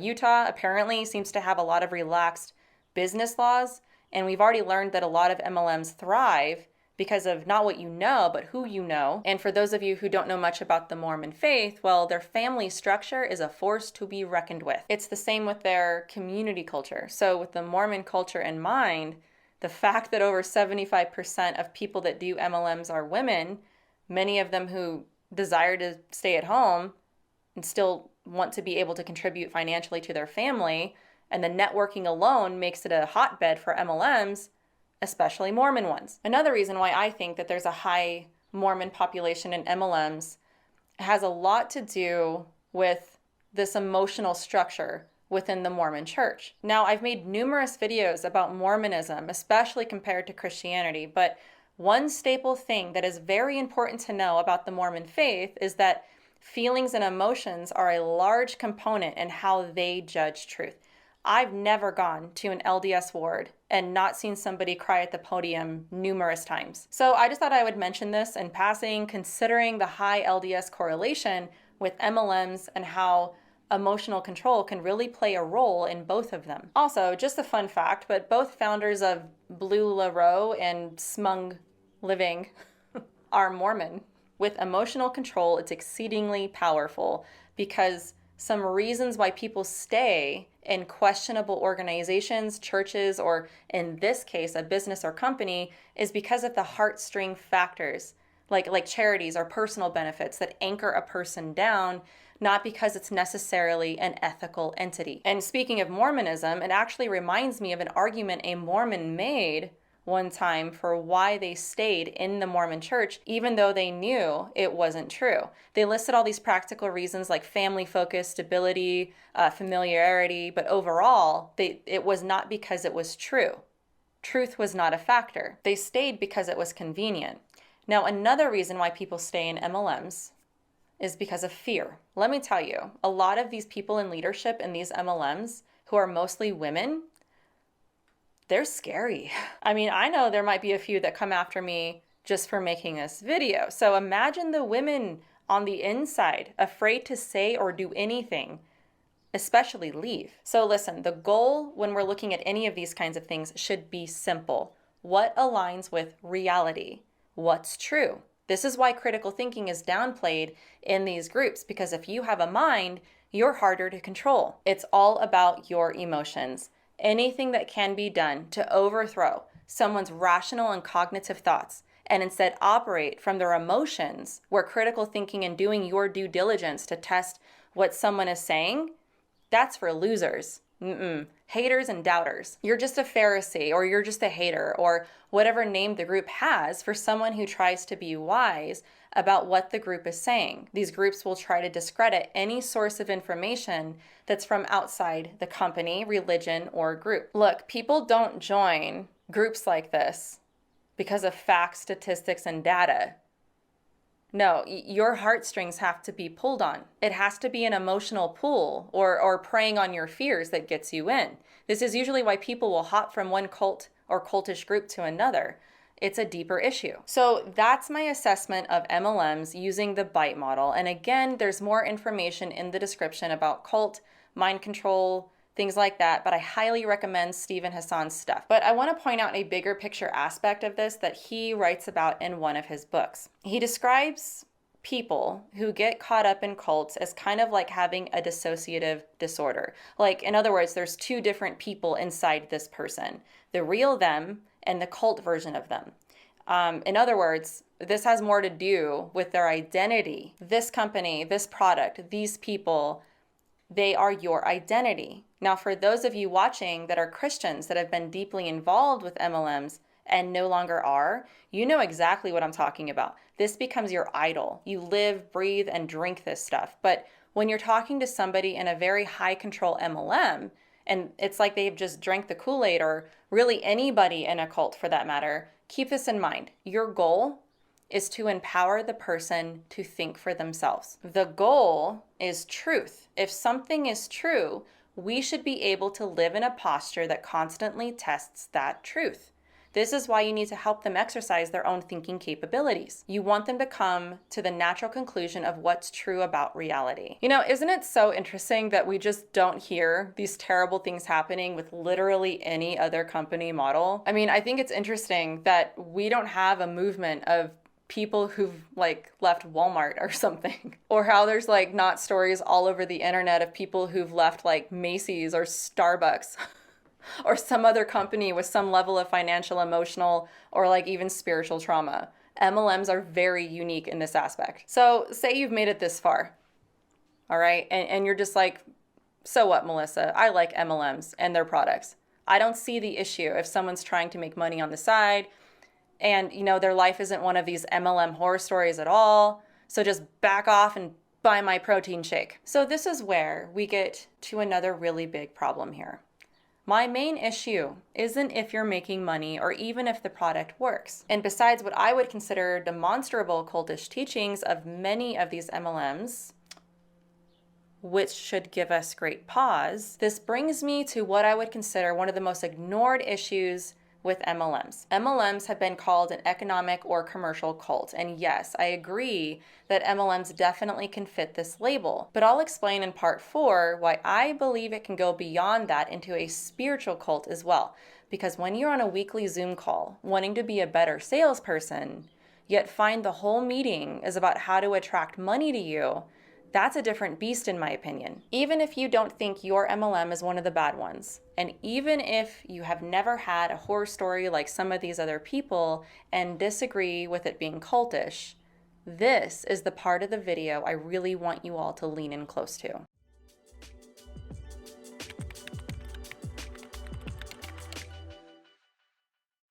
Wow, guys, okay, we made it. Part 4. I see that it's almost as if when people join an MLM, they are also signing up for a certain philosophical position. It's not a coincidence that many MLMs tout Christianese words and teaching about the supposed laws of abundance and prosperity and have a religious element to them. So everybody that I talked with to do research for this video were Christians, and a lot of people were adamant that their MLM is different. Many people claimed to be very blessed by the group of women that they were surrounded by in these companies. They also shared how they've had a very uplifting and encouraging experience within their MLM, and that it does depend on your upline and what group you're a part of. But there's one crucial thing that I want everybody watching to pay attention to here, okay? If you're a Christian who is in an MLM and you are touting and advertising that it is a Christian company and it does so many good things and that they talk about Jesus and they use scripture and they bring God into it, I want you to pay exceptionally close attention to this part of the video. If we take everything in part 3, I believe it goes hand in hand with what I clearly see as flat out New Thought prosperity teachings that have caused incredible damage,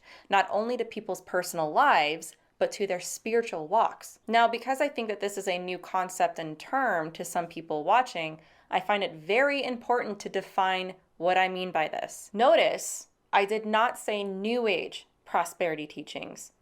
I said New Thought. I need to make a crucial distinction here. New Age and New Thought are not the same thing. When people say that there's a lot of New Age in MLMs, yeah, that's true. When it comes to yoga, crystal energies, certain oil techniques, certain meditations, Reiki, astrology, tarot, chakras, third eye stuff, and much more. That's explicitly New Age. But what people don't realize is that what's used far more in MLMs isn't New Age, but New Thought. Law of attraction, visualization, speaking things into existence, manifestation, positive thinking techniques, prosperity teachings, and more. That's New Thought, not New Age. New Thought is much more deceiving in my opinion because it's made to look Christian. New Thought is not a religion, it's a movement, it's a philosophy. It's religious but also secular, and it's everywhere. If I could sum it up in just one sentence, I would say that New Thought is the positive thinking movement in America with Jesus as its mascot. Now, MLMs are notorious for using New Thought techniques in their self-help seminars, and mixed with the cultish stuff, this, in my opinion, is really what draws people in and keeps them in. Why is this a necessity for MLMs? And why is it all the same books? This is the hook. This, in my opinion, is the real Kool-Aid of the MLM business. And worst of all, many of them think this is what Jesus taught. It's not news to anybody that a lot of MLMs cater to a religious audience of some kind, always dragging Christianity along with it. And statistically, it is aimed at women. Now, I'm going to say something controversial right now, but hear me out. Ladies, our minds are beautiful things. Our abilities are powerful. However, we have a fatal flaw. I think that we can all agree that a lot of times women tend to rely a lot on our emotional capacities for truth. And in MLMs and a lot of word of faith prosperity circles, this is exploited for financial gain. How is this done? You're told that this is God's will for your life. And if it feels good and you shed a few tears, then you believe it. This isn't just in Christian circles, but in general. I mentioned that New Thought is also very secular. It allows people to take what they think the Bible teaches and apply it in their life like a magic formula without taking any of the Christian concepts in the Bible seriously. Then there's the prosperity angle. Here's what's tricky, all right? And what a lot of Christians don't realize. Many Christians can recognize the prosperity gospel and New Age, but I am much more confident in my belief that Christians have a much harder time spotting New Thought teachings. New Thought is 1/3 of what makes up the prosperity gospel, but that's a whole other video or book. But it is still its own beast. And this is where I think a lot of Christians might mistake their MLM as being Christian. I have yet to come across an MLM that doesn't use New Thought prosperity teachings in their trainings and seminars. This is by design. I think some of the anti-MLM crowd misses this angle and sometimes might broad brush it with what Christianity teaches.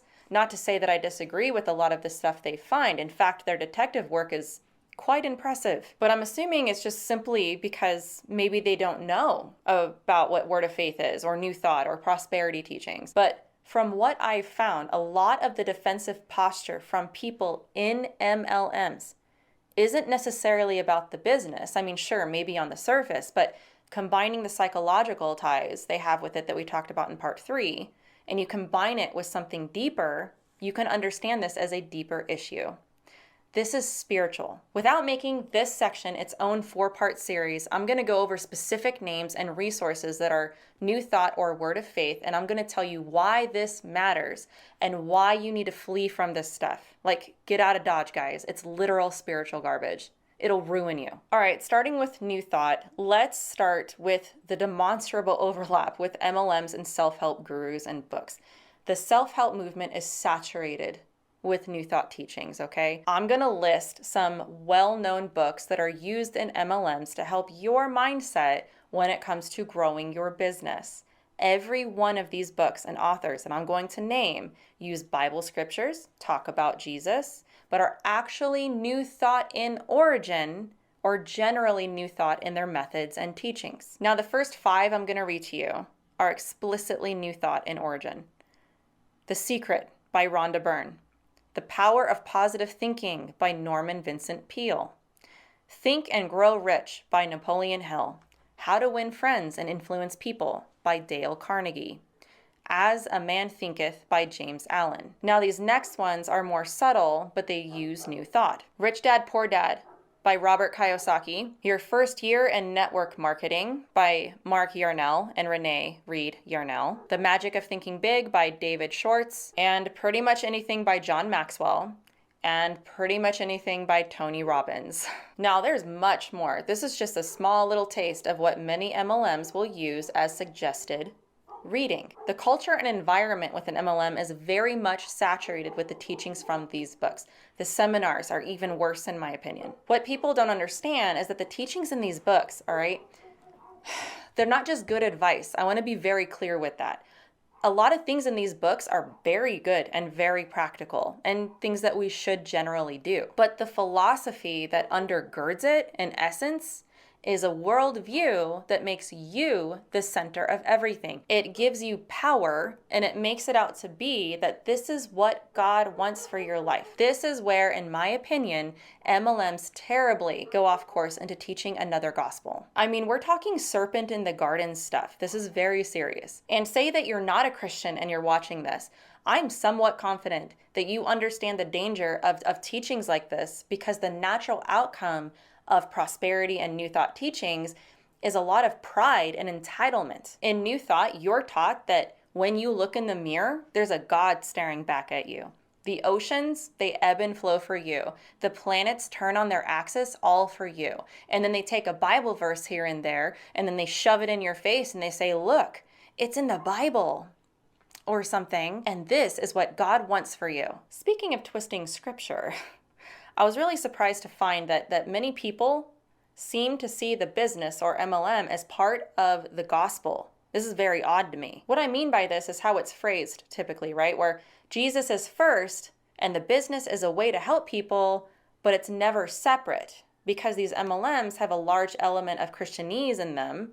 It acts more as a religion than a business. It's almost like a Jesus plus message, which is what a lot of works-based religions do. Jesus plus this product can change your life. Jesus plus this business will make everything better. A few of these Bible scriptures taken out of context plus joining my team will be the best thing that's ever happened to you. That seems to be a big part of the experience for Christians, and I don't think they even realize it. And this is true even if you're in an MLM or not. Now, I mentioned in part 3 about how a lot of people are more evangelistic in their attempts to recruit people to their MLM than they are about the gospel. And I believe this goes beyond just the bond people have with their company, but they also think that they're bringing you into a company that's going to teach you about the spiritual laws of the universe to some degree. There's a reason why mindset is such a buzzword within MLMs. And it has a lot to do with New Thought. Another important aspect to highlight here that I mentioned before about New Thought teachings is that they might sound and look Christian, but it can also be very secular. So because it's a mindset movement of positivity, people in an MLM will read these New Thought authors and New Thought ideas and not realize that's really what they're reading and learning from. So yes, there's definitely a lot of Christianese in New Thought and a misuse of scripture, but not everybody that's in an MLM that uses the law of attraction or manifestation or visualization says that they're a Christian. They might mistake it for being Christian concepts because of the misuse of scripture and maybe ignorance of a Christian theology. But my point is that not every MLM has Christian leadership, but from what I've seen, every last one of them will use New Thought teachings to motivate their team. And again, that's no accident. Then there's the prosperity gospel and word of faith mess. If you're not familiar with the prosperity gospel or word of faith, let me briefly define them. The prosperity gospel teaches that financial blessings and always being physically well are always the will of God. These are signs of God's blessings on you. Seed sowing is a common term to imply that the more money you give, the more money you will receive back. Word of faith is much broader, but it focuses on the concept that words and thoughts have creative power. By declaring something verbally and believing it strongly, you can speak positive outcomes into existence, including health, wealth, and other life circumstances. It goes further than that, though, because the Word of Faith movement teaches that your words have creative power, just like God. So you can change reality with your words and your mindset. Both prosperity gospel and Word of Faith, these terms are used interchangeably. The teachers in this movement clearly abuse the Bible to support these ideas. And a lot of the reason why they get away with it has to do with part 3, the cultish part that we went over. So what does all of this have to do with MLMs? Because the fact that every MLM that has a strong Christian emphasis teaches the prosperity gospel. And guys, this is so disturbing to me. The prosperity gospel is a tool used to spiritually manipulate you. Like, it's so good that MLMs are using it to make money. The 1% at the top might as well be the supposed anointed of God who are getting richer and richer while you're getting poorer and poorer, but you're being told you're getting richer while you're becoming poorer. And the mind control parallels are absolutely uncanny. I've made videos about this, but prosperity preachers don't want you critically thinking and asking questions of them. So when it comes to prosperity and word of faith preachers, I'm going to get specific and share whose teachings might be found directly or indirectly within the MLM world. You have Kenneth Copeland, Joel Osteen, Benny Hinn. These are probably the 3 largest names in the word of faith movement at the moment, by the way. All right, and then you have Creflo Dollar, Joyce Meyer, T.D. Jakes, and there are so many more, but these are just a few names that teach word of faith prosperity teachings. These teachers and leaders are looked up to a lot by many MLM teams. And to be clear, to my knowledge, none of these teachers that I just named are endorsing MLMs, but the overlap in themes between their teachings and the principles promoted in MLMs is incredibly hard to ignore. Now, as far as the spectrum goes, I have found that there are certain MLMs that are way more into word of faith teachings than some others, but without a doubt, every single MLM uses prosperity and new thought techniques. There is one MLM in particular that I found to be one of the most extreme, which would be Hamstray. There's just a lot of spiritual garbage within MLMs. For example, many of you shared with me that the first time you had an experience with the Enneagram was in your MLM. Now, if you're wondering why that would even be an issue, I have a whole video with my bone to pick about the Enneagram if you want to check that out in the description. But on a more disturbing note, a lot of you also shared with me how you were recruited into the MLM because you were told it was God's will for your life. I can't believe how many of you messaged me telling me this to some degree. Like, that's how you got into your MLM. And it just further fortifies the argument that it's not about the sales, but the recruitment. This is so manipulative in my opinion, but very typical of a prosperity word of faith like environment. This is straight up spiritual abuse. It's no different than going to a Benny Hinn crusade or a Kenneth Copeland conference and being told that God is telling you to invest or plant a seed in order to become rich and obtain financial wealth. This is why it all ties in with it being very cultish. If you can convince people that you've heard from God, you can convince them to do a lot of strange things, like give them your money. And if you're told that becoming a Christian is the way that God is going to bless you, then you can understand why so many people might go down to the floor at an altar call at an MLM seminar. It seems virtuous, but if people are thinking, oh, if this is what I gotta do to be prosperous, oh, okay, I'll do it. I'll become a Christian. They're not surrendering their life to Jesus and picking up their cross. They're using God as a cosmic luck prop to bring them blessing and prosperity. At best, it creates actual converts that later, sanctified, see the error and leave. And at worst, it creates thousands of false converts. A tough truth is that a lot of people who have been hurt by MLMs associate that hurt with God.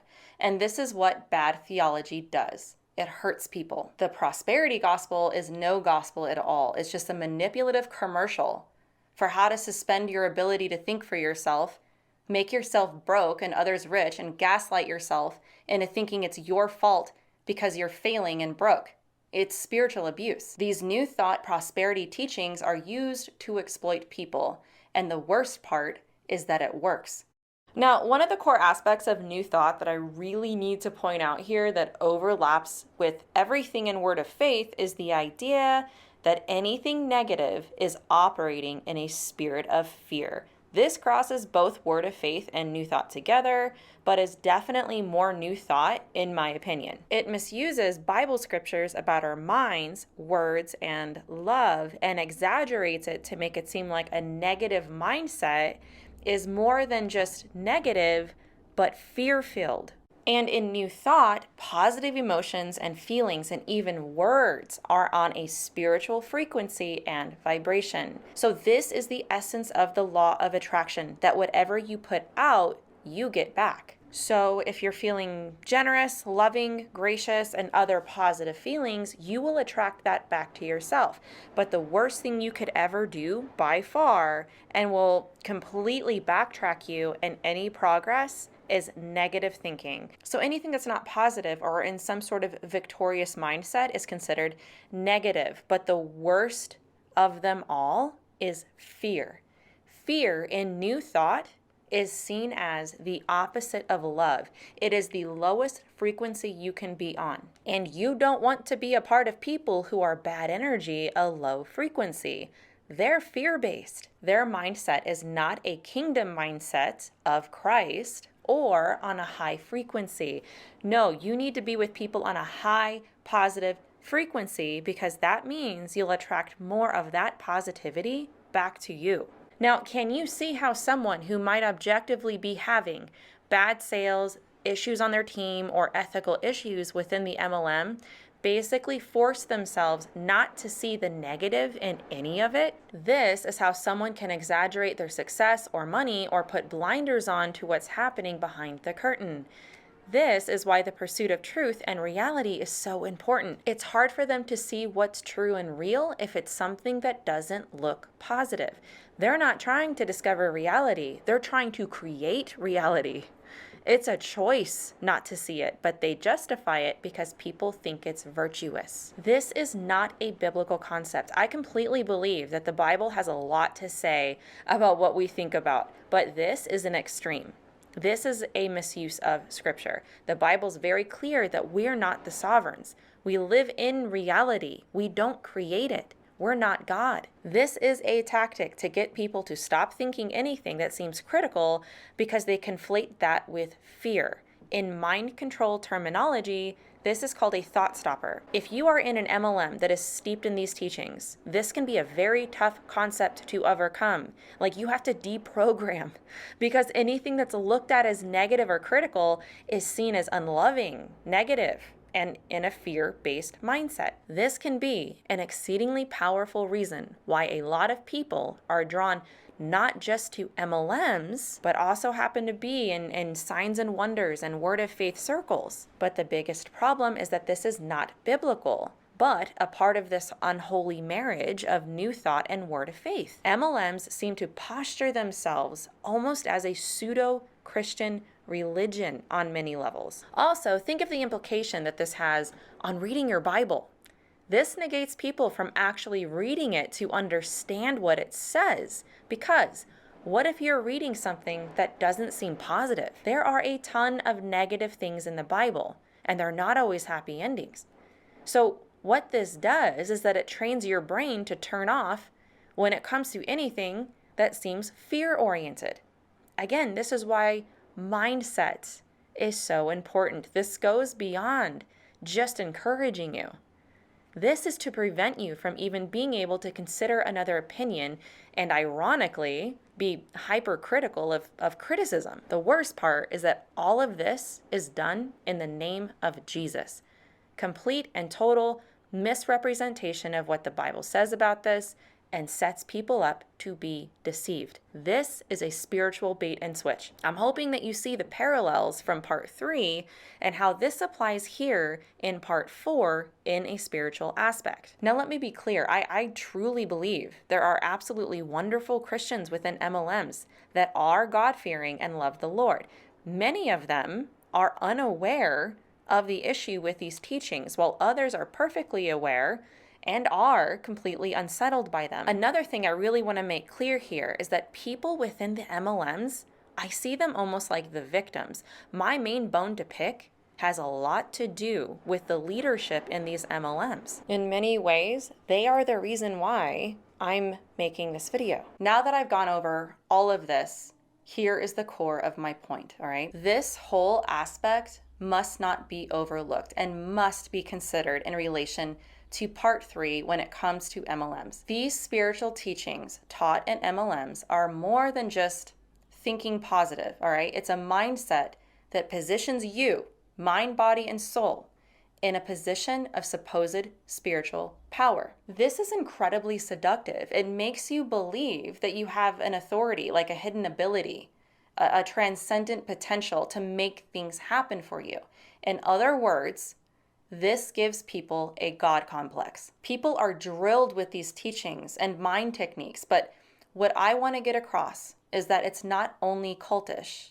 This is a false gospel. It's funny how those two always go hand in hand. You're dealing with doctrines of demons here. When you're being taught that this is something God approves of, or that God blessed you with this, and you have powerful people within the MLM coercing you and spiritually conning you into thinking this is God's will for your life, then your toxic bond with the MLM is deeper, because it's not just messing with your business, but your worldview. It messes with something deeper and more spiritual. Both New Thought and Word of Faith have a common dirty secret. Both of them teach that you are divine in some way. You're a god. Both misuse the Bible to show it. Look, when God is brought into this, all right, and people think that what they're doing and what they're hearing is from God, then when people come to convince them otherwise, to them, that means that you're not against them now. You're against God. I don't think that people realize that teachings like the law of attraction, that did not come from the Bible. That came from unclean spirits. And when you have spirits telling you that you can be like God, that doesn't sound like Jesus to me. That sounds like a slimy serpent.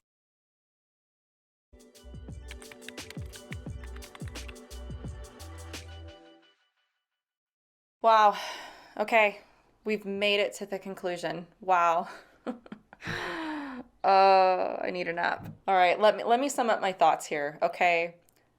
No matter how much I covered in this video, there's still so much more to talk about and know about MLMs. Even with all the hours of research that I did, I could have probably done twice as much and still been at a point where I need to learn more. So I'm going to leave a lot of resources in the description if you want to know more, but let me just cut to the chase here. When it comes to the question of if I would recommend MLMs and my overall impression, I'm going to give two types of answers here.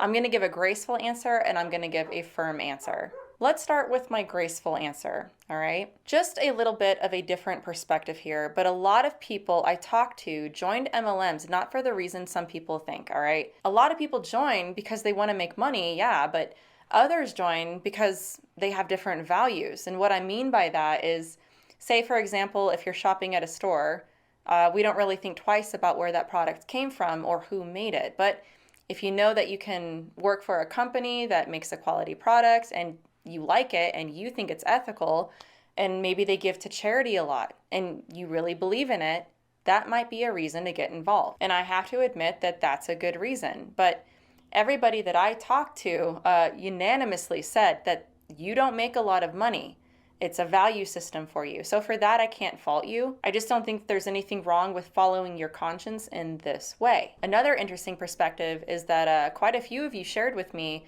the concept that as a Christian, you're able to be more vocal about what you believe without losing your job. You've made a small passive income doing network marketing, and you know exactly what you're doing, and you know all the controversial things about MLMs, but you're able to stay at home, contribute financially, and make a little bit of money on the side. All the while, you're not having to deal with the threat of losing your job for being a Christian. So because there's a spectrum of how many MLMs work in this regard, where some are way more cultish and spiritually bankrupt than others, I do think it's important to point these things out. And yeah, I do think that every MLM company isn't made the same, but it's not because of the company. It's because of you guys. It's because every one of you isn't made the same. And I kind of want to emphasize the whole making the MLM work in your favor. A lot of people understand the sketchiness in MLMs. And you try to explain, oh, yeah, I'm trying to make that work in my favor. But the perspective you took wasn't one that the company wanted you to take, but rather one of like, oh, I'm going to fight this. I'm not going to put up with it. I'm still going to enjoy my candle wax parties. And you know what? I think that's a pretty good perspective to have.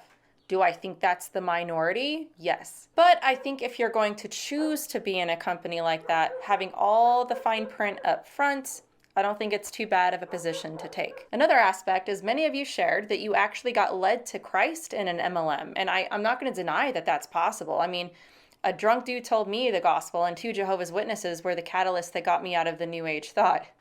But that just gives credibility to God's sovereignty and providence. I would never recommend either one of those sources to anybody today. So it does not automatically give credibility to the mode in which it was delivered. All right, now for my firm answer. Do I recommend?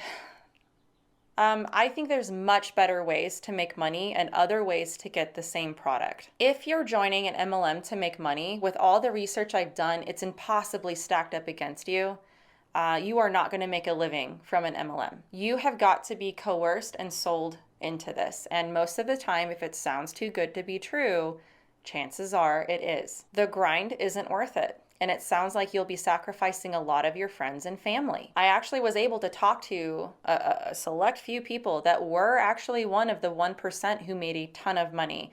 And many of you were from very well-known popular MLMs. But without exception, it was always to a cost to your personal life and spiritual life in some way. If you didn't go morally and spiritually bankrupt, you certainly did sacrifice your family on the altar of your MLM. So sure, you can mega hustle and make a lot of money, but at what cost? I do not think that MLMs are inherently good for people and are particularly tricky for Christians. Even with my graceful answer, I think that there's way more risk on every level when you join an MLM compared to any other job. They can harp on other companies, but like I mentioned before, there's not a movement of like former waitresses from Applebee's or something telling the world their restaurant horror story of financial, emotional, and spiritual trauma. Pick your company, okay? It just doesn't exist. It's only in MLMs. This is a whole different bucket, all right? And in a way, you're joining more of a religious movement under the guise of being an entrepreneur. And if you actually want to make a living, then you're a slave to it. This is just my opinion, but I actually think that there's more freedom in a regular job. I think it's important to reflect on why MLMs have to do constant convincing to keep you in a group like this. And I think it has a lot more to do with them appealing to your hurt than it has to do with facts, reality, or what's actually good for you. Now, if you feel like you've been duped by an MLM, I want to reassure you that God's providence can work with anyone, anywhere, at any time, no matter what you've been through. And if you're currently in an MLM and watched this whole thing, bless you. Thank you for hanging around. Okay, look, liking an MLM does not make you a bad person. Some people out there really love what they do. They love the product and love doing network marketing. I just personally think that there's better stuff out there for you than to be involved in an MLM, especially if you have an entrepreneurial spirit. Some of the most outgoing and friendly people are in MLM. So let me be someone to tell you that I think you should actually go start your own business. I say you break free and go and do your own thing and actually be your own boss. I think an MLM is actually holding you back. If you're considering joining an MLM, I think it's really, really important to know all of this stuff up front and not live in denial about what's really going on behind the curtain. I think if you can know all this and still join, then you are doing so at your own risk, and I would ask that you truly reflect on your reasons why you want to join. I've literally gone my entire life not realizing the depths of MLMs. For a lot of people, MLMs are completely harmless. I mean, even for me, I was involved with two and purchased products and never would have put any of this together from that experience. I imagine that's the case for a lot of people, but when we know better, we do better. And now you know. Guys, I can't tell you how much I actually enjoyed doing the research for this video, and I really hope that it helps somebody out there. Whether you agree or you disagree with me, please feel free to let me know your thoughts in the comments below.